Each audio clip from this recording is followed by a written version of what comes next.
Not every Disney attraction gets an opening day. Some get shelved, some get rewritten, and some never open at all, but still manage to shape everything that comes after. This week, we're continuing our canceled series by digging into one of Imagineering's most legendary what-ifs. We're talking about a ride that never opened, the ideas that refused to die, and how we might bring that spirit back today. All that and more coming up now on Idiot's Guide to Imagineering. Not too bad. Not too bad? That was okay. You have to dance, Olivia. It's required.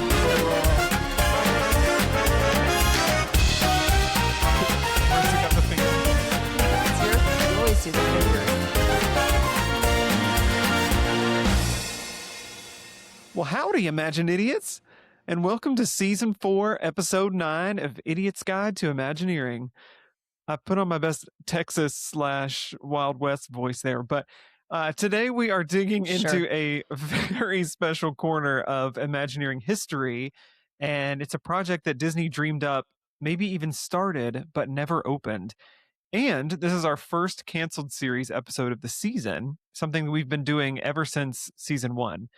So for anyone new to Canceled, we will explore the details of what was planned, what was ultimately led to this demise of this project, and then we'll kind of imagine how it could work out today in a way that fits the parks and keeps the magic alive.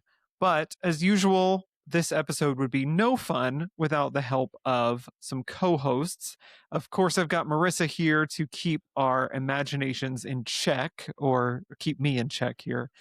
Actually, who am I kidding? You are the most insane one in this group, so Yeah, I was I about think to we need to say, keep I you in feel check. like normally you guys are keeping me in check. That's true. Or trying to, at least, because That's true. I'm usually off the rails. But anyway, I am ready to ride on the rails of Disney history with you today. Well, I'm excited that you're here. And also joining us is a very special first guest of Season 4. Actually, you know her as the reigning winner of the D Ticket Awards Friend of the Idiots Podcast of the Year. Say hello to Olivia from Soarin' Around WDW Podcast. Hello, everybody. Thank you so much for having me. This is our first time we've had a D Ticket Award winner on I our know. show. We've never had a winner on the show. What a honor. And who would I be if I didn't have this trophy right here with me right now? she's Wow, ready. she's a for the true guys. winner. She's got the trophy. If y'all haven't seen her acceptance speech, you need to get on that. Take a look at that. Truly Head over to her beautiful. Instagram. Why don't you actually tell people how they can connect with you and tell them about your podcast? Yes. So I'm a proud D Ticket Award winner. So obviously, definitely go check out my acceptance speech. I'm giving my brother secondhand embarrassment every day of his life. But Good. I am Olivia from Soarin' Around WDW Podcast, and you can find us over on Instagram at Soarin' Around WDW Pod, and also anywhere that you listen to your podcasts, and most recently also on Patreon, where Stephen joined me for a bonus episode just a couple of weeks ago. So yeah, very excited to be back. Our podcast is a little bit of everything. We explore Disney history as well, kind of going back into our memories from growing up in the Disney parks, especially in the late 90s, early 2000s. So we kind of dive deep into the history from our personal memories, and then also learning together with all the listeners just about different things that have happened in the park's history, mostly focusing on Walt Disney World, but we do get into Disneyland. And this year I will be traveling internationally to Disneyland Paris as well. So we'll be kind of looking into that park and its history on top of everything else. So yeah, we would love to have y'all join us over there too. I am very excited for all your travels this year. You're going all over the place. Yes, we're really Yeah. excited. It's going to be a magical year for sure. Yeah. And I want to point out my favorite, would you call it a series in Yeah. their podcast is their Parks of the Future series. And I bring this up, and I brought it up on the episode we did for her Patreon, that there was a recent episode where she created a resort called Canyon Ridge Resort. Was that the name of Yeah. it? I'm like, okay. And it's interesting because this will kind of fit that theme tonight. So it's Okay. fun. It's fun timing. When you released that episode, I was like, oh, this is perfect, because I knew you were going to be on this one. Oh, good. It's But like I yeah. knew. I know it's we're always kind of like working in tandem. I feel like we don't even know it, and we're kind of Yeah. working together. We did a project earlier this season that like fit perfectly next to her Canyon River resort. So or Yes. not Canyon Ridge, excuse me. Canyon Ridge. Yeah. Yeah. So it's just like we're just vibing. Meant to be. Yeah, Yes, that's right. that's right. Mhm. Vibing. Yeah. But before we go any further, just a quick reminder, we are on YouTube, so you can watch us, you can see the trophy, the coveted trophy Right. that so many have tried to win. And But by only so many, I mean only one we've podcast had could. one That's award right. show, but only one podcast could. But shout out to all the nominees. We love all of you. Maybe next year. But yeah, just come see Olivia's smiling face, if nothing else. If you're sick of ours, at least she's here to smile tonight. And while you're at it, Mm. you might as well leave us a review. So on Apple Mhm. Podcasts, Spotify, wherever you listen, tell us what you love. I guess what you hate, but maybe don't. No, don't do that. No, I want to hear it. I like it when Yeah, I people was tell gonna us what say they hate. Katie's not here. Katie takes it personally. I'm kind Mhm. of in the middle, but yeah, sure. If you need to tell us I what you eat it hate, that's up. fine too. I want to know. It only makes me better. So Okay. You want those Redditors out there in the reviews. the Redditors will come for me every I guess time. what Kelly Clarkson once said, what doesn't kill you makes you stronger. That's true. That's so true. Mhm. Or you could also share your own thoughts about these canceled rides. We Hmm. do read all reviews on our show, and it really does make our day. Yeah. And speaking of, we actually had our day made recently with a new review from a new friend, Kevin, username Snowden1993. And he writes, part of the family.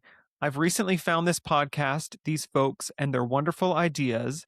They speak with such care and commitment to deliver unforgettable experiences, even if it only exists on this podcast. They make you want more from the company that inspired us all to think we can create stories and believe in the legacy Imagineers have left behind for people like us, the dreamers. Oh, Thank you, Kevin. Nice. Neat. Yeah, and thought that was super, super kind. And he is also a content creator. So he has reached out to us. He found us this year, I guess. So give him a follow at snows_den, and it's SN0WS_DEN for a lot of Disney and Marvel and Kingdom Hearts content. He's just started his YouTube channel. He's got his first episode out. By the time this airs, there may be more out, but he's got a really cool concept, some armchair Imagineering for a Wakanda land for Animal Kingdom. So definitely go check that out. So Ooh. thank you so much, Kevin. Okay, it is time for our weekly prompt. And I'm going to keep it simple, but nostalgic because Olivia's here, Marissa's here. These are nostalgia girlies for yeah. sure. Mhm. Definitely. So I want to know, what is one non-ride through attraction that you miss the most that has been removed from the parks? So this could be a show or a walkthrough or a overlay or a parade, anything that's gone but sticks in your memory. It just cannot be a ride. So Marissa, I'm going to let you go first. I have two. Is that cheating? No, you're probably going to take both of ours and we're going to be like, great. Well, okay, so I might have cheated and I might have looked ahead a little bit to see what the prompt was, which we all do when we have Mhm. the outline, but Olivia doesn't have that, so that wasn't fair. Mhm. But first one, and I feel like this one comes up quite a bit, is the Honey, I Shrunk the Kids playground. That was my Sorry. Sorry. Okay, well, I won't talk about it then. I'll let you share more about it because No, you can talk about it because I've got backups. Okay, fine. Hmm. That was my favorite place to go in all of MGM Studios back in the day. I didn't care about the rides. I didn't care about anything but that freaking playground and getting to go down the Kodak film strip and ride the ant. Hmm. And just what a great time. I have so many photos at that playground, but that was what I look forward to at Disney World, was a playground. I think anybody that was in the parks in the 90s has vivid memories of that playground. Oh, Yeah. Like yeah. it's so easy to picture. Okay. So here's my other one, because Oh, this okay. one might be kind of a fever dream. That's why I might have started looking it up, but I'm She going to made it ask up. you guys It doesn't because even exist. you are nostalgia people. So before the current Journey into Imagination pavilion situation we have now. I remember there being some type of walkthrough experience after the ride with lighting and pyramids and like a walkthrough rainbow tunnel.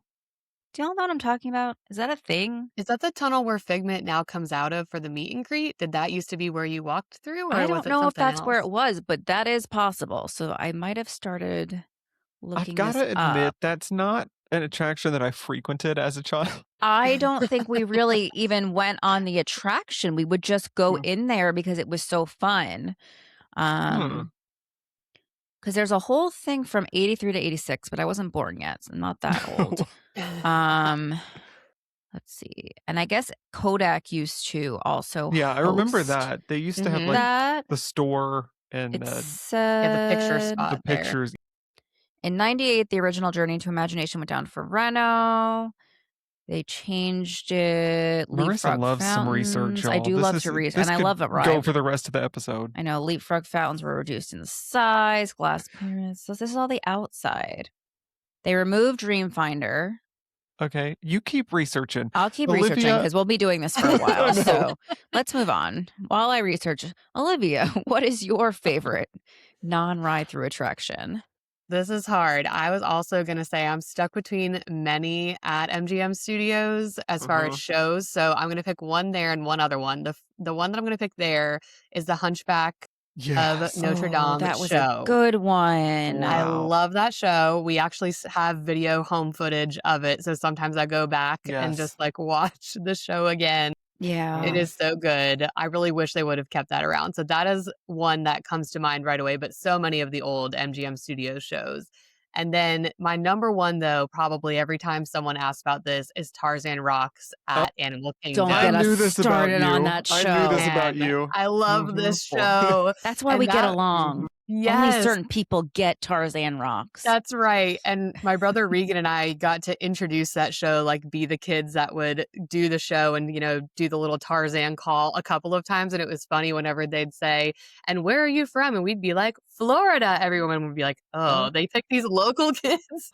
But just between the live music, the stunts that they do, it was incredible. And I'm sorry, Yeah. Nemo could never top that. No. So No. it always makes me a little sad when we go see Nemo. I'm like, this is just not the same.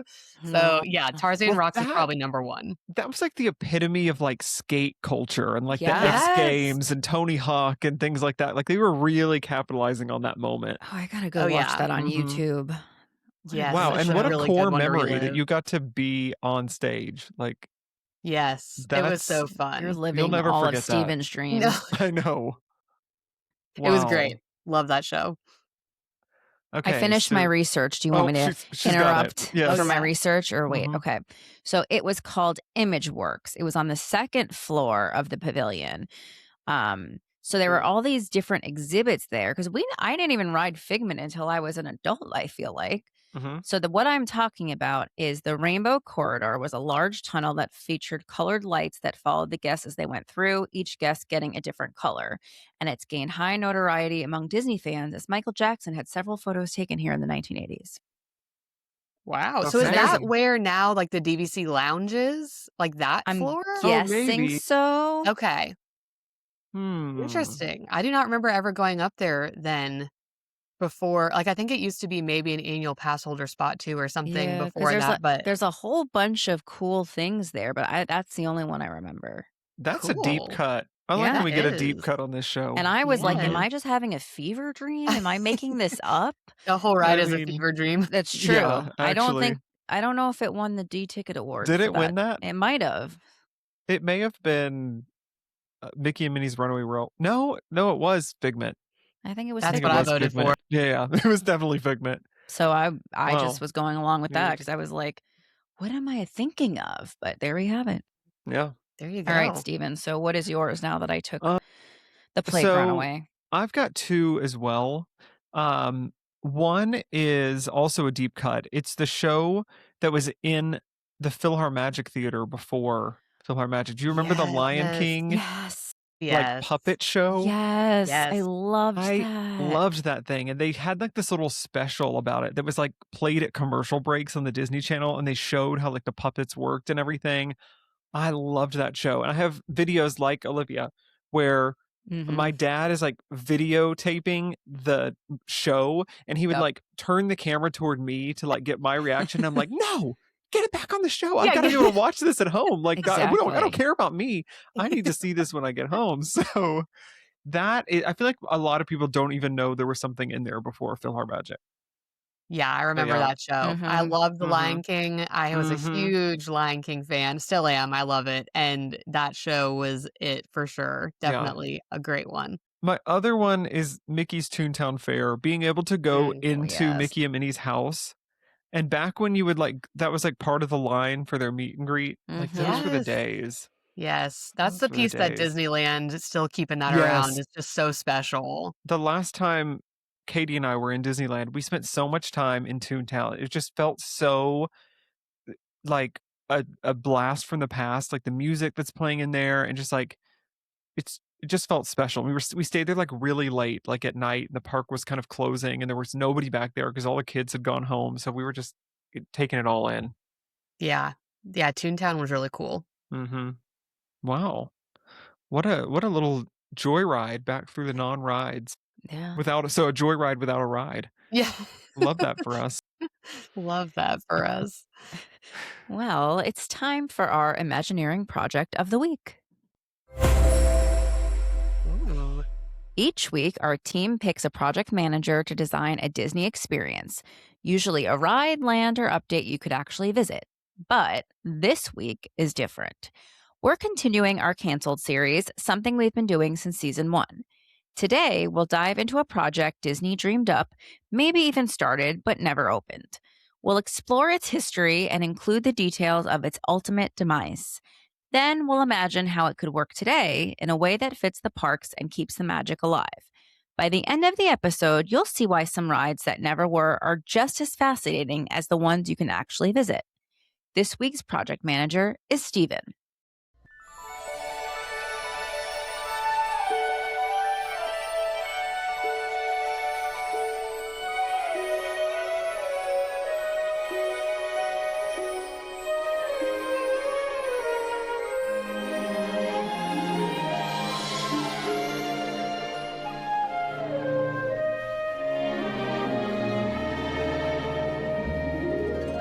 When Magic Kingdom opened in 1971, it looked finished.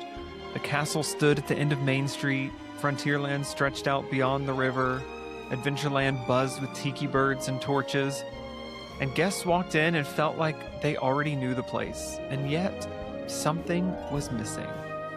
People kept asking the same question, quietly at first, then loudly, and then constantly. Where are the pirates?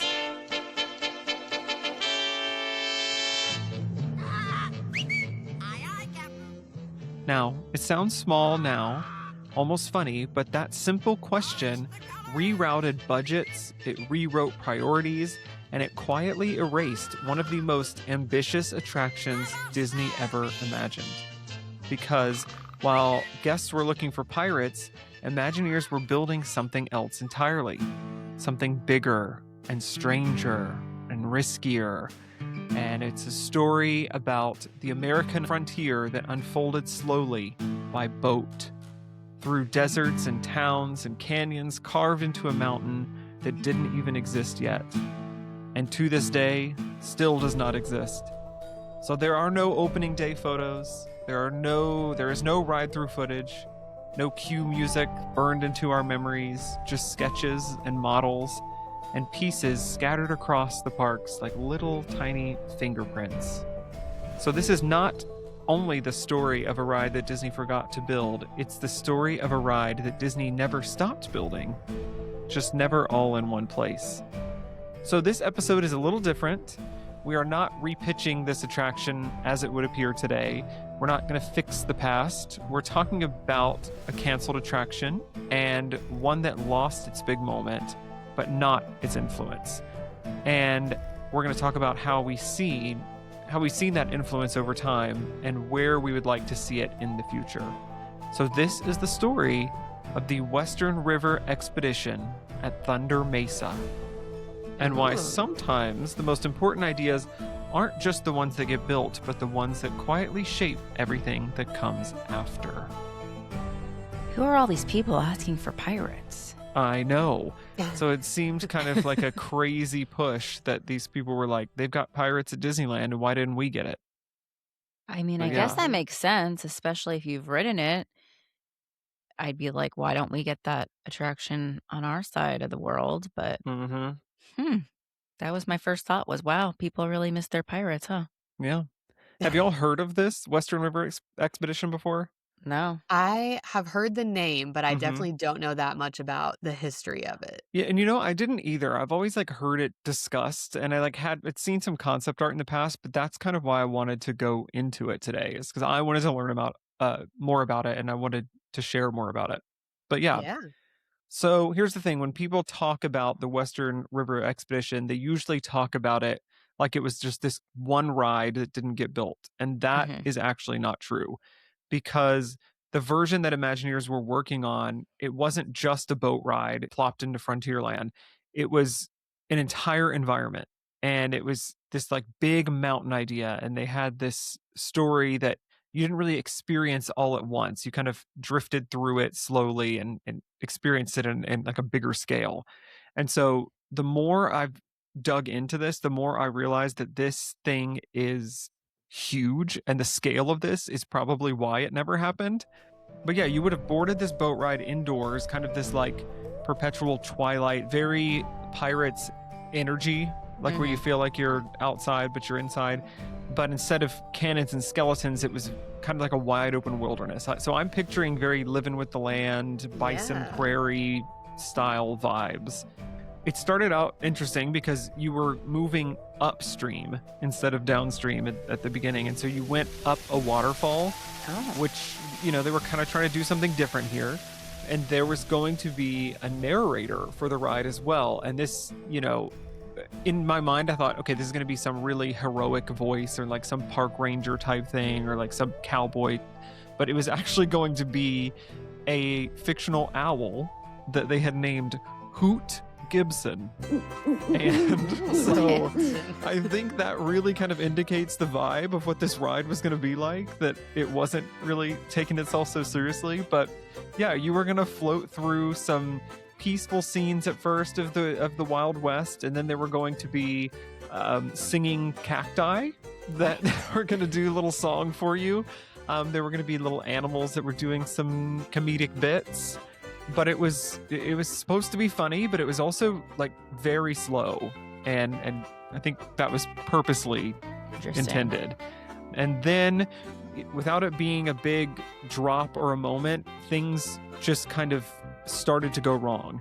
And you would enter this town called Dry Gulch, and of course you were going to run into some bandits and a saloon that was obviously not OSHA approved. It looked like a very chaotic scene. So right there, I'm immediately thinking, great movie ride. I was about to say, Yeah. that's straight up great movie ride.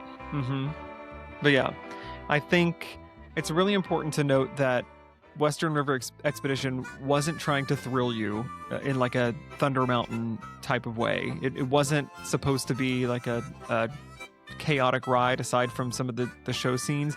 It was just kind of this storytelling at a crawl. And if you know anything about Mark Davis, the old-time Imagineer, he was kind of the author of this attraction. And it very much has his DNA in it. And I don't mean he just did some drawings of this. This was a 5-year project for him that he worked on, and fully intended that this was going into the Magic Kingdom. And he had done models for it, full scene concepts, characters, obviously with names and personalities, and the jokes were written. This wasn't just a pitch. This was a full-time commitment for him. And I think that kind of makes this hurt a little bit more in hindsight, just knowing what he did for the parks with Haunted Mansion and Pirates and things. To know we could have gotten another Pirates and Haunted Mansion level experience that would have been completely unique to Magic Kingdom, it does sting a little bit. Yeah. I can't believe he worked on this for 5 Mhm. years, and I've never even heard of this. Right. So what happened? So what happened? So here's the thing that kind of blows my mind. It didn't get canceled because it was a bad idea. It was canceled because of pirates. And I mean, like the single question of where is pirates, it changed everything for Magic Kingdom. And when it was being built, there was a lot of discussion around this. And the executives thought Florida is very piratey in itself. It's part of local legend there. It's Yeah. very close to the Caribbean, Tampa, St. Augustine. These are like Mhm. pirate walked lands, and pirate culture is kind of built into that. And so they were thinking, let's give them something they haven't seen, which was the Wild West, because obviously the proximity difference. Yeah. And that's something that they wanted to bring was cowboys and Frontierland and this massive boat ride through the mountain, and rivers and towns and deserts and basically everything you can imagine in the American West. They were going to bring to this, and they wanted to feel very new and surprising and just bigger than anything that Disneyland had in Frontierland. And so, in theory, it made a lot of sense. And I completely respect that philosophy. And I think we just talked about this a few episodes back on the Frozen expansion, that copy paste doesn't always work, Yeah. except the guests at this time didn't care. They wanted pirates, and the demand was just so loud. And so Disney already knew that they had a hit, and they knew how to make a hit, but people kept asking and kept complaining. They were mailing in letters. It was like relentless. Like they Wow. wanted That's this so crazy. bad. And suddenly the Western River Expedition, this 5-year labor of love, it started to really feel optional to Disney. Interesting. Mm-hmm. It reminds me a little bit too of like Splash Mountain-esque, like the little Mm-hmm. critters and the singing and the mountain, and mixed with the slow pace of pirates. And yeah, super interesting and crazy to think someone's like you said, Marissa, 5 years of work Mm-hmm. just like shelved because people were like, we want pirates. Right. I'm like, That's okay. so interesting. And Yeah. I think you're really on to something, Olivia. So hold that thought. Also, I'm just Oh, sitting yeah. here. I'm okay. trying to think what other attractions at the time were copy pastes from Disneyland. You had Peter Pan's Flight. You had Small World. Dumbo. Small World, Mr. Toad. There's quite a few. Teacups. Yeah, I guess there were Teacups, quite a few at Haunted that point. Mansion. So a lot. I'm just Mm-hmm. okay. I just was trying to think of all of those. Yeah. But that's how Pirates got built, and it was built very quickly. It opened a couple years after the park, and suddenly all of the money and attention, the mountain, the whole ride ecosystem of the Western River Expedition was completely gone. And so this is the part that's kind of fascinating. The ride itself, and this one that Mark Davis worked on for years, it didn't just vanish entirely. It just pieces of it went elsewhere and into other rides and into other lands, but it just never became realized as this full complete experience. And so that's why, if you're thinking this was just a budgeting problem, it wasn't. It was this collision between guest expectation and ambition, and in that collision, I think that's why the ride never really got a chance to prove itself. Yeah. But then things get even wilder. The Western River Expedition was not just this boat ride. Like I said, it is this full ecosystem, and they called it Thunder Mesa. So this whole giant thing, bigger than the ride, was called Thunder Mesa. And I can't stop thinking about that name. Like it's got this. It had this town. It was like trails on top of this mountain. There was like a Pueblo village. There were animatronics everywhere. There were pack mules like they had at Disneyland planned for this. It was like this whole land inside Frontierland. Like it was like a mini land inside of it. And this was just one building. It was just like one giant show building that had all of this layered amount of different experiences intertwined. And that boat ride was supposed to intertwine with a future plan for a mine train roller coaster that would have gone backwards and forwards and had waterfalls all in this contained one show building. So they were really ambitious here, that like they knew that was going to become a part of it. So they were kind of planning it all at the same time. I can't imagine how big that building would have been to fit all this in there. Wow. Yeah, the concept art is crazy, and I wish I could show it to y'all, but it's so here, I actually can show y'all. Hold on. So this is kind of the idea, if you can see that, of what it was going to look like. It was just this and that's massive, all within yes, Frontierland, all within Frontierland. So I couldn't figure out exactly the placement of it, like where it would have been on a map, but I'm imagining that was probably all where Splash Mountain and Thunder Mountain is now. Yeah. And Yeah. so that's what I'm picturing, because you can see the raft boats that would go back and forth to Tom Sawyer Island there. So I'm Yeah, assuming that's that's what that exactly looks that like. other side of the water there. Yeah, So that it looks would have just like. kind of combined both of those, the space of both of those areas. Mhm. Definitely, if you're I'll put this up on YouTube, but if you're only listening, go take a look on Instagram and I will post these photos as well. But yeah, so that's exactly what the problem was. If you were trying to build that in Florida in the 70s, not only is this expensive, it is massive, and the scale of that is ridiculous. And so, I don't know, just imagining trying to fit a mountain and a town and a boat ride inside of this one plot of land and make it work for thousands of guests per hour. It was ambitious. And I think there was some tension between the ambition and the practicality, and I think that was a big factor at play here. And I think Mark Davis had this perfect, slow, deliberate narrative vision, and I don't think Disney World was ready for that pacing.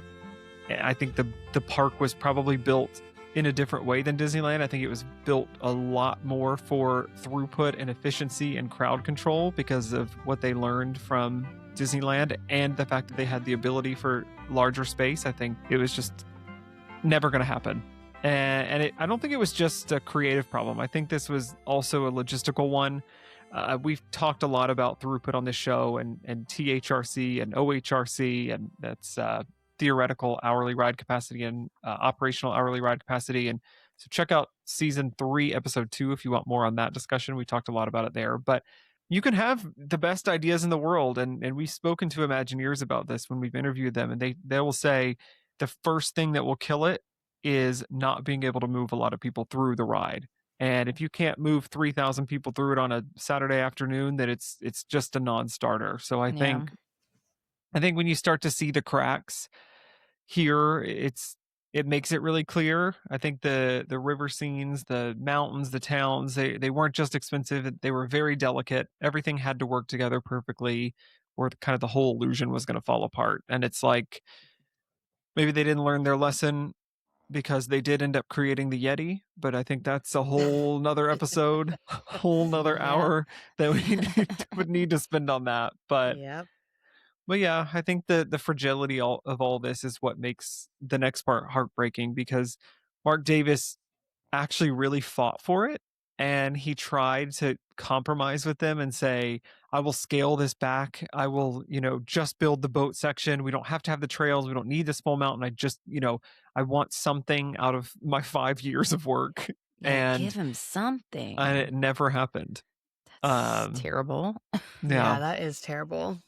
Yeah. But the glimmer of hope here is that it didn't die in a single moment. I don't know that it ever just vanished entirely. I think it got absorbed into almost a really big amount of things that Disney was building. And I think Thunder Mountain obviously was a spawn of this. Splash Mountain, Olivia, the singing animals and the boat ride aspect of it.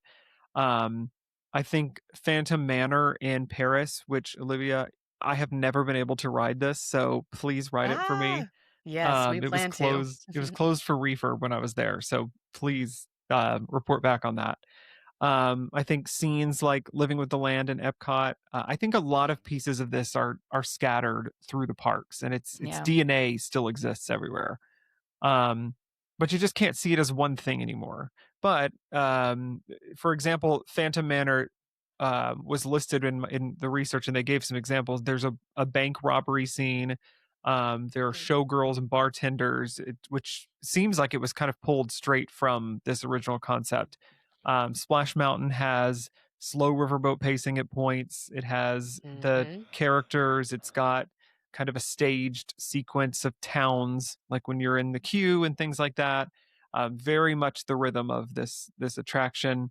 Tokyo Disneyland's Western River Railroad kind of nods to it, the name and the idea of it being a frontier river adventure. And that train, I don't know if you know this, it only goes around Frontierland. They don't have a train that circles the whole park. And Oh. this is a really interesting fact, and I need to verify it, but I heard it from a pretty credible source. I don't know if anyone is familiar with the TDR Explorer. He's a big, he's kind of like the number one Tokyo Disneyland influencer, and Oh. I don't know No. if influencer is the word, but he's a big YouTuber.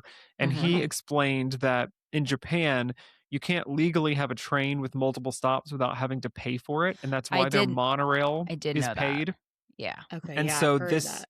this train only goes around Frontierland because it only has one station. So that's the way they got out of it, that you wouldn't have to Interesting. pay it, even though it's like a ride, not a mode of transportation. So I thought that was Yeah. interesting. But yeah, I also think Expedition Everest maybe has an element of this, with the fact that it does go backwards, and they had originally talked about this for Thunder Mesa, and Big Grizzly Mountain runaway mine cars in Hong Kong, which by the time this airs, I will have ridden. So I'll report back on that in a future Yeah. episode. But yeah, I think it's fun to imagine all of these concepts put into one thing, but it's nice to know that it wasn't so canceled, that we're still getting pieces of this Yeah, there's in very components of it fragmented ways. still Yeah, out there, just not the way Mark Davis imagined it. right. Yeah. So sorry to Mark. We hope that the pieces of your concept are out there and making you proud. But I wanted to try to think of this in a way that we could pay tribute to him through an original idea. And I started thinking, I don't want to try to rebuild this. I don't want to copy the idea that he had, and I don't want to just drop this into Frontierland as it is today. But by letting the spirit of the Western River Expedition, I wanted it to kind of guide a new experience. And I thought about this in a very kind of practical modern way, that like it doesn't work as it was. You could never build that now, but the park is working on something that is under construction right now that is a major change for Frontierland. And it had me thinking about Cars Land, also known as Piston Peak. Mhm. So, when I was cooking up this project, I really felt like this could be one of the most Idiot's Guide to Imagineering layered projects we've ever done, because it's part canceled ride, it's part original project, and it's part announced concept. And those are like the three main things we do, where we'll take on something that's actually happening, we'll take on something completely original, or we'll take on something that was canceled or abandoned. So we've just put all of our formats into this one episode. So bear with me on it. But yeah, so I think we have a good sense of the setting and a few story details of what we're going to get for Piston Peak, but a lot of it is still very under wraps. I was at Magic Kingdom recently, and the construction is moving along. It is crazy to look at. Have y'all been there recently? I have not been to Magic Kingdom. I went last year before the Mhm. construction started, Okay. so it's been a little bit. But the pictures that I've seen, Yeah. it's just crazy how much is gone Mhm. already, and the construction is just going crazy for Piston Peak in particular. Mhm. So, yeah, I feel like it's happening very fast. Yes. When you're walking over that bridge in front of Tiana's, going down toward Thunder Mountain, you can see almost everything from that height. Yeah. And it is like, it's so weird to see like trucks and things just parked out there, which is used to be water and used to be like this, you know, something we've known our entire lives. Like that has been there our whole lives and now it's gone. But anyway, I digress. It's happening. It's moving forward, and Disney is getting the work done. So they're moving. They didn't waste any time. They shut that thing down, drained the river, and they're going. So anything that I'm saying right now could be outdated by the time this airs, because that is the nature of this show, and I hope that it is, because that means they're getting it ready for us. But I think Piston Peak really presents a perfect opportunity to sneak in nods to the Western River Expedition. And there is so much you could reference here if you know where to look. And so let's start with what we do know for sure. Guests are going to see, and this is how they've described it, towering trees, snow-capped mountains, waterfalls, and rugged terrain, all designed to immerse you in this fictional national park. There's going to be a visitor lodge, ranger headquarters, winding trails for exploration, and of course, it has this classic quote-unquote parkitecture style that they're calling it. That's going to have these buildings that blend seamlessly into the natural surroundings, like you would expect in a real natural or national park. So there's really been no confirmation, unless y'all know of something that I don't, of an actual ride system for the main attraction, the Rally Racers, I believe is what it's called. But they have teased quite a lot, with kind of most everything that I've seen leaning towards some type of off-road, potentially trackless ride vehicle. It would definitely be a first of its kind, but I've seen some execs riding around on these dirt roads out in testing facilities and places. But I also think this is a very interesting concept, especially for Orlando, because of how stormy it gets there. We're gonna be slipping and sliding all over the place. You're gonna come away close all the time. So that's the thing. It's either close or maybe there's gonna be mud all over you by the time you get off. You're like mudding that's what I'm out there. picturing. Mud. But we're going to be optimistic that obviously they're taking that into consideration. There's no way they're planning an outdoor attraction without thinking about that in Florida. So I think from the concept art, it looks like they're building a small river or stream that kind of wraps around the land, which is nice. It's not going to be as large as Rivers of America, but it seems like it will kind of roughly follow the same path there. Yeah. And if you check the concept art map that Disney has released, it is very obvious that the area closest to Thunder Mountain is going to take on that similar landscaping, with kind of the red clay rocks and the slopes and the geysers. And there's a geyser that they mentioned is called Old Tankful. So they're playing into the fun of that there. But yeah, I think it only makes sense to call this section Thunder Mesa in honor of the hollowed ground that it's sitting on and the original Mark Davis Mountain. So I think it fits canonically, because wherever there's lightning, there's going to be thunder. Ka-chow. Right? Get it? There you go. Yeah, Lightning look McQueen. at you. Thank you for laughing at my really bad joke.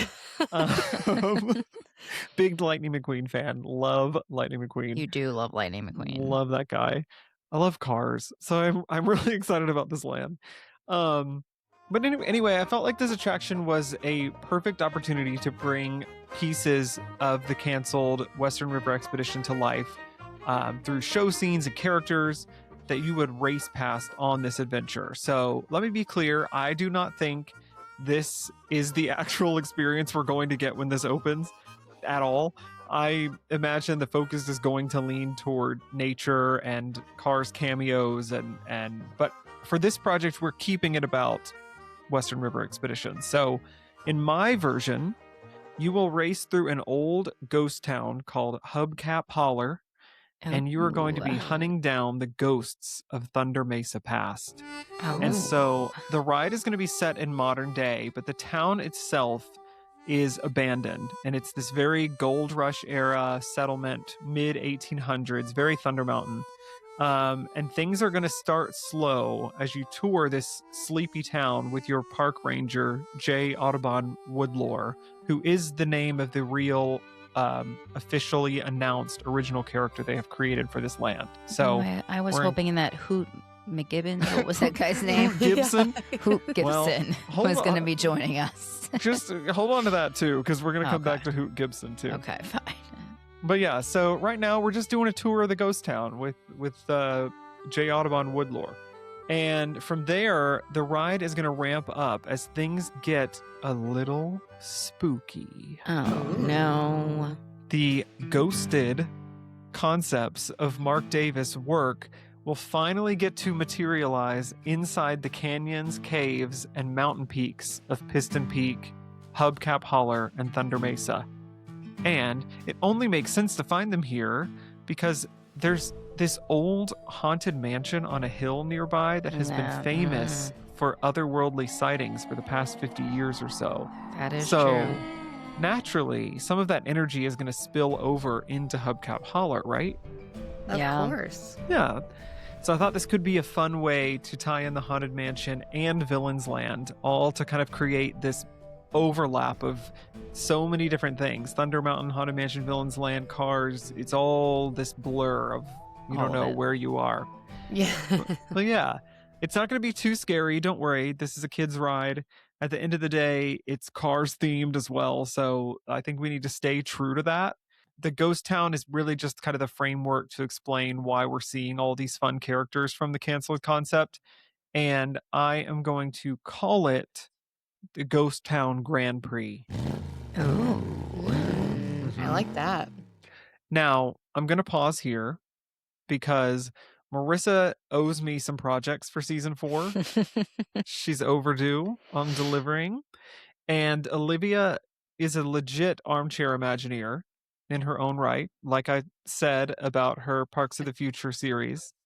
So Thank you. that means I am putting y'all both to work today to finish my project. Oh boy. Oh, you're putting us on the spot. Yep, you didn't know you were going to be working today. Well, that brings us to our next segment, and it is time for a little game I like to call Name That Buckaroo. Buckaroo. Yeah, I'm like, Buckaroo. what buckaroo are we naming? So here's how it works. I am going to describe a character, animal, or Western River Expedition inspired creature that could appear in the new Cars attraction that I've created. And Olivia and Marissa, you will each come up with a Wild West style name for it. Oh boy. And I will judge based on creativity and humor and how much I feel like it belongs in the Western River Expedition. And the person with the most points at the end will earn the ultimate bragging rights as top buckaroo. Oh boy. Will there be a my trophy case? Yeah, that's Yeah. right. Will There be a may be a trophy? trophy. You may be earning a trophy. Okay. So it's 3 rounds, and each is going to have a few characters to name. So you'll both get a shot at every prompt, and I'll pick the name that's officially going in our ride. So you'll have to come up with the names, and then you'll each get to reveal them. And then listeners, you can play along too. Just share your names on YouTube or Instagram, or just yell them out in the car where none of us can hear you. But, What do you mean? We can hear them. We're listening. yeah. Oh, I heard them what you're screaming right talking now. about, Somebody yeah. just screamed Hoot Gibson. All right, are y'all ready to saddle up? Oh, let's do it. Okay, Howdy. round 1. This is the Critters of Thunder Mesa. So first up is going to be a singing cactus that knows all the cowboy songs. So Olivia, you can go first and give us your name, and then Marissa, you give us yours. Oh boy. Don't overthink this. I know. I feel like I'm going to put too much pressure on myself. A singing cactus. What was the second part? A singing cactus that knows all the cowboy songs. Okay. My first, I'm just going to say what came to my mind first. Has nothing to do with cowboy songs. Prickly Pete. I love it. Prickly Pete. That's a tough start, Marissa, for She you. stole my prickly. I was gonna say prickly. Oh, wow. Okay. This is harder than it seems, It guys. is. Spiky Senor. Ooh, Ooh. wow. Reading that. Senor. Spiky Senor. In that She went south of the Spanish- border with it.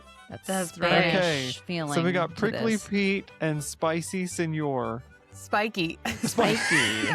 Although he I've could already also be forgotten. he Spicy, could be spiky spicy Senor. as well. I am going to call that a tie because I cannot choose between both of those. So we're off to a really bad start of my judging.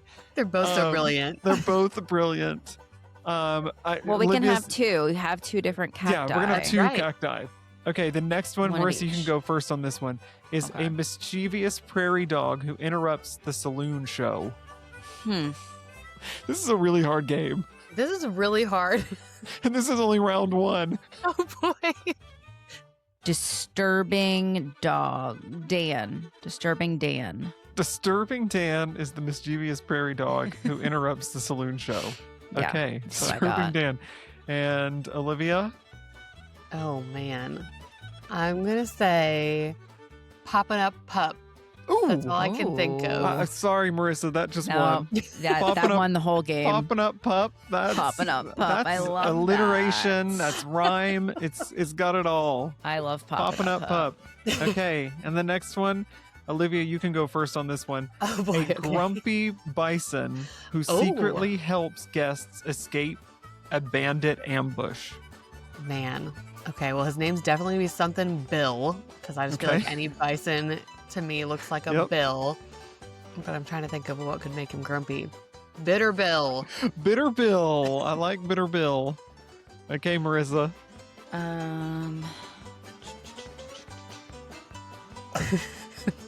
It's a grumpy bison. He's so mad. Cranky Cletus. Ooh. Frankie Cletus. Cletus. Phew, Cletus is a crazy name. Cletus is a memorable name. You Yeah. can make some merch with No, some I'm- crazy Cletus. Where what? Cletus. I'm sorry, just- Olivia. I'm going with Cranky Cletus because it's just a little crazier. And Understandable. unhinged gets you far here, like popping up pup.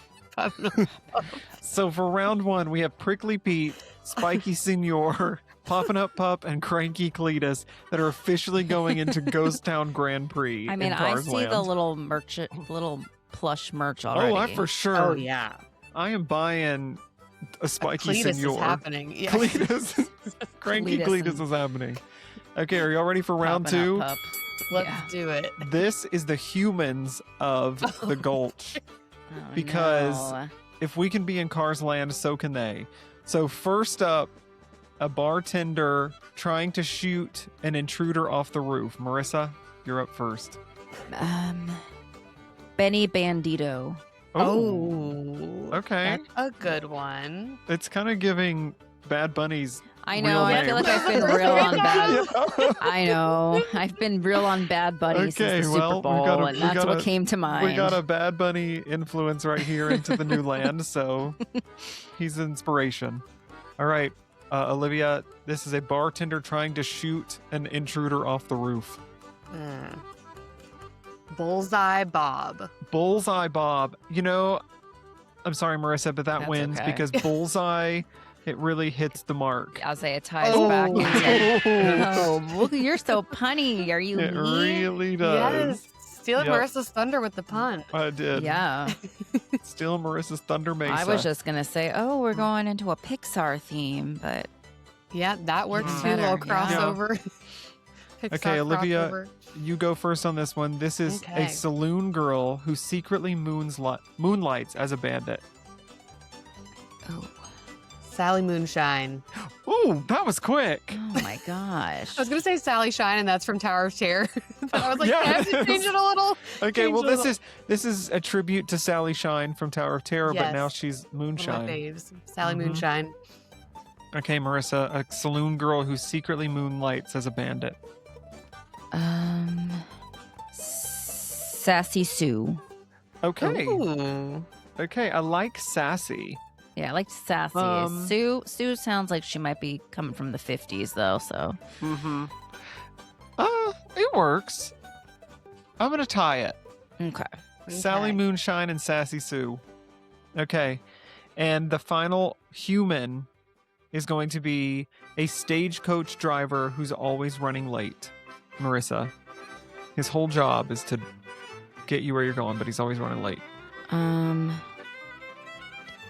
I'm like in my head, I'm like trying to be a thesaurus. Like, what are other words for late? Dusty delayed. Okay. Okay. Or delayed dusty. Dusty Okay. delayed. I don't know. Dusty delayed. Okay. And is his last name Delayed?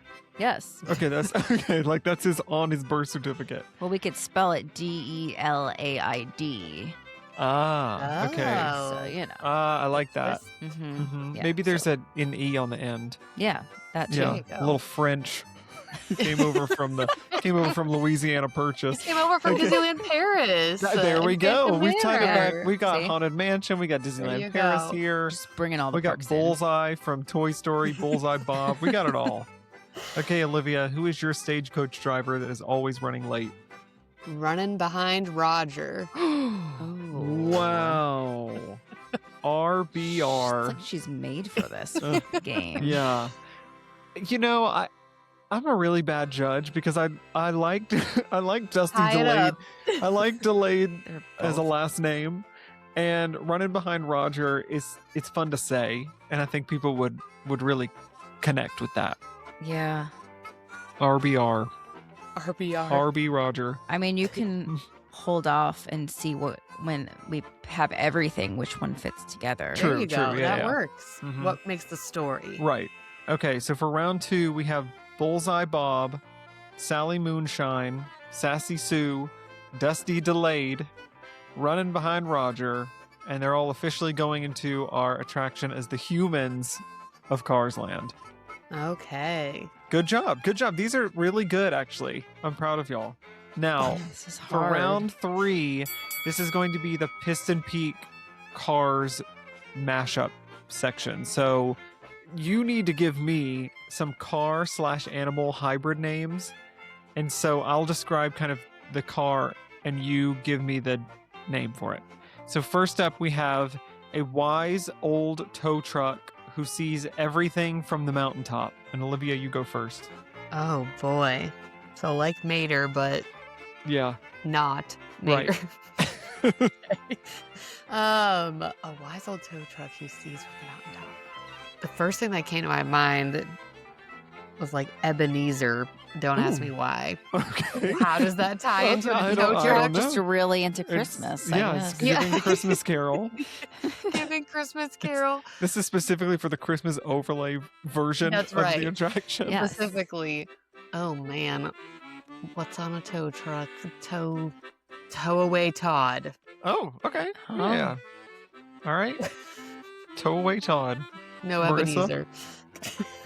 No Ebenezer. Hitchhog. Can that be his name? What is it? Hitchhog? Hitchhog, like a groundhog. A hedgehog. Oh, Or okay. hedgehog. Hitch, like a Like a hitch, like a tow truck. Yeah. Don't they have a hitch? hitchhog. I Henry don't know enough Hitchhog. about tow trucks. Henry Henry- Hitchhog. Henry Hitchhog. I love it, but I have to give this one to Tow Away Todd. Henry Hitchhog is a stretch. It would be one thing if hitch sounded like ground or prairie. Hedgehog. Oh, hedgehog. Would that, do they Yeah. have those in the Wild West? I That's don't know. more of Well, a- I started with like a deciduous forest Okay, creature. so spoiler alert, we're recording this around it's past Groundhog Day, but today I It read a is. book about a groundhog with a student. So that's where the hog park, and I was like groundhog, Okay. and then I'm like, wait, hedgehog, hitchhog. But it's okay. Okay. Tow It Away was- Todd is better anyway. It was good effort, but Tow Away Todd will come away victorious here. Now, the next one, Marissa, you can go first on this one. A daredevil rally car that rides up and down on a geyser like it's flying. So basically, it like drives over the geyser and the geyser shoots it up in the air. Yeah. Daredevil rally car. Geyser, water. Sorry, I'm just sitting here thinking out know. loud. Geyser, water, Maybe it'll help me. Keep doing it. Olivia's got all this time to think of hers while you're. Marky Mist. Oh, okay. Marky Mist. Is it Marky Marky M-A-R-K-Y or Yes. Mark E Mark. Mist, like Chuck E. Cheese? Oh, I like Mark E. Mist. Okay. I like that even Okay. better. What does the E stand for? Exciting. Oh, okay. He's a daredevil, so that makes sense. Exactly. All right, Olivia. Oh man, I'm still thinking here. Daredevil, daring, dangerous. Oh. Oh, well, she just beat me. Dangerous. Derek. Oh, Yeah. okay. Dangerous Derek. Wow. Took a lot of brain power, okay? I like that he has two generic man names, Dan and Derek. Dangerous Derek. Whatever.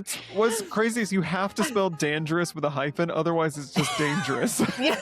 So I didn't even think about that. Yeah, that is true. Dan-Juris. yes, Juris. Yeah, his middle name is Juris. Churus. Olivia, I love that for you, but Mark E missed. The E really sold it for The me. E. What's the E stand E- for? Exciting. Exciting. Exciting. So we're going with Mark E missed. All right, last one. I know y'all are so glad that this is ending. I was so excited for a game. And this is the one you get. And this is an owl-shaped car that guides young racers. This one was inspired by Hoot Gibson, Marissa's favorite character. Oh, man. And Olivia, you go first. Oh, Ow. man. Owl-shaped car that guides young racers. Man, I was going to say like an owl-shaped guide that Mama Hootie. Mama Hootie. That's like Mama Odie. Reminds me That's of what the I big, was thinking. What's the Mhm. owl's name in not Lady in the Tramp, Fox and the Hound? Remember her? Wasn't she Oh, like Mama? what is her- Big it is Mama? Mama it just Big something. Mama? Big Mama. Yeah. Maybe it's Big Mama. That's what I Okay. thought of this whole time with the owl. Should she be Big Mama Hootie? Big, yes, in Okay. honor. In honor. Big Mama Hootie. I like that. That's fun to say too. Big Mama Hootie, last name, and the blowfish. Okay, Marissa. I was going for a Hootie and the Blowfish Oh, wow. vibe. Do it still, it works. Yeah. Well, I couldn't come up with another word for blowfish. So I don't know how many there are. I was sitting here thinking, how can I change that part? Okay, hold on. Oh, I just thought of one. Hootie and the Towfish. It's like a tow truck. Tow truck. But why fish? Not sure. Not sure. Do Cut kids that. even know who Hootie and the Blowfish No, they don't. are? This is for the parents. We gotta have something for the For the parents. parents. Okay. Something for the parents. Okay, Marissa. Sir Hoot-a-Lot. Oh, I like Sir. it. Hoot a lot. Okay. Kids also probably don't know what that is, but That's that's okay. Okay. On this one, I've gotta go with Big Mama Hootie. Oh, That's so okay. fun to say. Big Yeah. That's the plush I want to take home. Big Mama Of Hootie. course you Yeah. do, because I'm you gonna think it's giant- Mama Odie. I'm getting a Big Mama Hootie t-shirt. Uh-huh. Wow, she's the mascot of this episode, Big Mama Hootie. Yes. Well, there you have it, folks. Even without the original ride, these characters, cars, and critters could totally live in Thunder Mesa. And that is the fun of the Western River Expedition. Its DNA is everywhere, and now, thanks to Olivia and Marissa, it is alive in our imaginations for the good or the Yeah, I bad. was gonna say I don't know if they want that in their imagination. I don't Yeah. know. I don't know. Hold on. Let me go back and revisit. The names. Spiky Senor, Popping Up Pup, Cranky Cletus, Prickly Pete. Don't forget Benito Bandito, Bad Bunny, Wasn't Bad- it Benny Bandito? Benny Bandito, Bullseye Bob, Sally Moonshine, Sassy Sue, Dusty Delayed, Running Behind Roger, Towaway Todd, Mark E. Mist, Mama Hootie, and Sir Hoot-a-Lot. Oh, don't forget Dangerous Derek. Let's never forget. Or Henry Hitchhog. Wow. Wow. Thank you Brilliant guys for minds that. at work here. You know, I don't even want to try to tally that score, so you are both winners in my book. And you both get a trophy of Mama Hootie. I can't wait. Yes. Big Mama Hootie. Can't wait. Oh, well, that was special. That was something. Marissa's like, not the game I wanted, but the game I got. Yep. Well, you know, I think one of the coolest things about Disney Imagineering is that no good concept ever really dies. And sometimes it's like a classic car. You can take it apart, split it up, sell it for parts, and somehow those pieces will come together to make something even better than you could have imagined before. And I think Western River Expedition is a perfect example of that. We've got pieces appearing all over the parks, all around the world. And every time you see one of those elements pop up, like popping up, pup, it's a reminder that a good idea is a good idea. And it can survive rounds of budget cuts and rejections and setbacks. Western River Expedition might not exist as one ride, but it is very much alive through the projects that followed.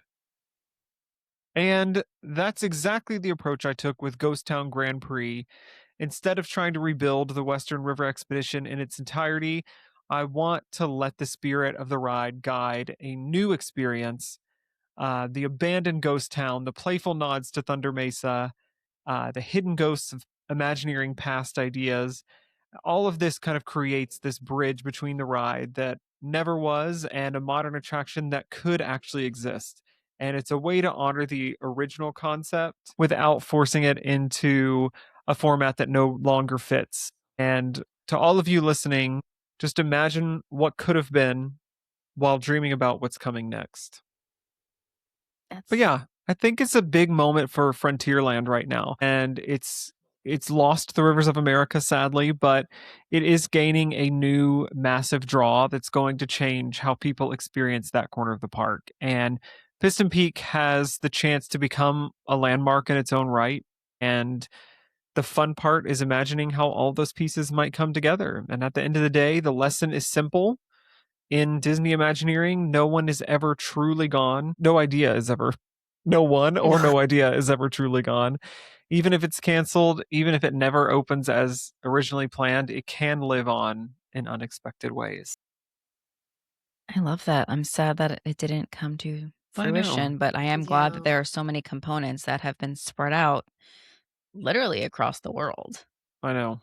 So we've got that at least. But I love your project. It sounds like it would have been so fun, even with our crazy names for all of our little critters. I'm impressed with y'all's names. That was a hard task to come up with that many on the spot, and Hold I on. loved them. I'm about to send you guys something in the chat. I just gotta figure out how to do it. I'm nervous. It's an uh-oh situation. It's an uh-oh situation. Hold it to get a link to it. I'll put it in the chat. It works. Okay. I hope you laugh like I did. That's incredible. What is this? Hold on. Go to the chat. Oh, here. So for y'all who can't see this, I may or may not have created a big Mama Hootie car. She's beautiful. She's beautiful. She's beautiful. She's beauty. She's grace. What I love about the car is that she's the car, but she's also driving the car. But she's got like a hedgehog or squirrel face in the car. So maybe that's not her. Maybe it's Hedgehog driving Big Mama Hootie. That's what it is. Is that what you wrote in the prompt? No. Hedgehog had nothing to do with it. I literally just said create a owl-shaped car and name absolutely it Big obscene. Mama Hootie, and that's what it gave me. So I'm disturbed. Wow. She's beautiful. Wow. She's something. She is gorgeous. Thank you for that. You're welcome. I'll put that on the YouTube. I normally don't allow anything AI generated to come through this show. No, we don't like AI, but I had to. I had to see what it would look like. This is something that people need to see, actually. It's a piece of art. That's true artwork. Wow.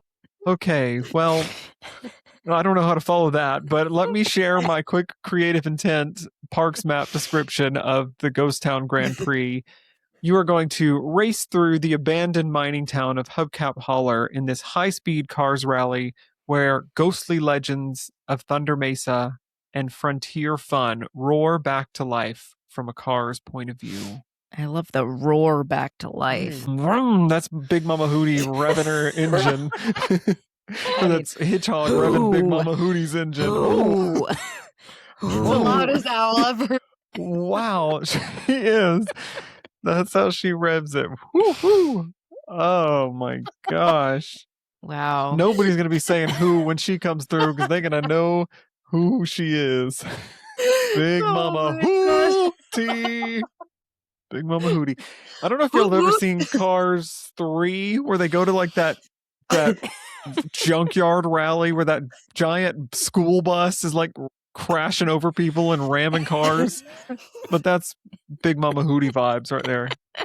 For sure. Yeah. Hootie! Hootie in the house! Hootie in the toefish! Everyone just shut us off immediately. Everyone is They're out of gone. here. They've actually blocked this entire podcast and they're leaving 1-star reviews just because they couldn't leave a They've 0-star one. unsubscribed on every platform We've they lost can. them all. Or we've gained them all. I don't know. One or the other. Something's happened. Wow. Well, I am experiencing some serious whiplash after racing Yeah. through Hubcap Holler. You and me both. That was something else. And I don't know about you, but I am still picturing our singing cactus critters. What are they? Spiky Senor and who's the other one? Prickly Pete. Prickly Pete. I know they're going to be singing. Well, I mean, y'all are welcome for that game. But Incredible work. Olivia, thank you for joining us. I hope you come back after this because Oh my gosh, of course. The best ever. yeah. But yeah, before we wrap up, tell our listeners again where they can find you.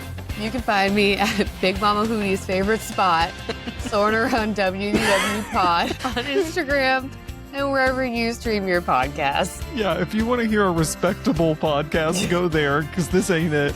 If you want to hear something that's I wish we had this actually- many laughs over there. It's good times. Gosh. Wow. Well, next week we're heading back to Disneyland for something super. Can't say too much, but let's just say that you'll definitely want to be there, even though I won't be. But Kaity will. Plus, we have another special guest. Oh, yes. Olivia knows this special guest, and probably a lot of our listeners know this one too. But as always, yes, as always, please leave us a review on Apple Podcasts or a rating on Spotify. And if you are watching on YouTube, drop a comment. Actually, maybe don't drop a comment about Maybe today's skip comment this because I'm week. sure it won't be nice. But who would you race past in Hubcap Holler? I would love to know which one of these names that you would like to see. Or give us a name of your ghostly critter. We'd like to know what theirs might be too. And just remember, we had to do this on the spot. So if you have That's time right. to think, Yeah. you know. No really hone in on AI-generated that. names here. That's This right. was all from Yeah. Marissa and I's That's brain power. right. This is true creativity. And make sure you hit us up on Instagram at Idiots Imagineering. We love hearing your ideas, your thoughts, maybe not your thoughts of our names this week. And of course, all your Disney dreams. And that's it this week, Imagine Idiots. We hope your week is full of adventure and imagination. And always remember, if you could dream it, You can make a podcast about it. Bye. Bye. Hootie. Hootie hoo. Big Mama Hootie. Okay, I'm going to stop this.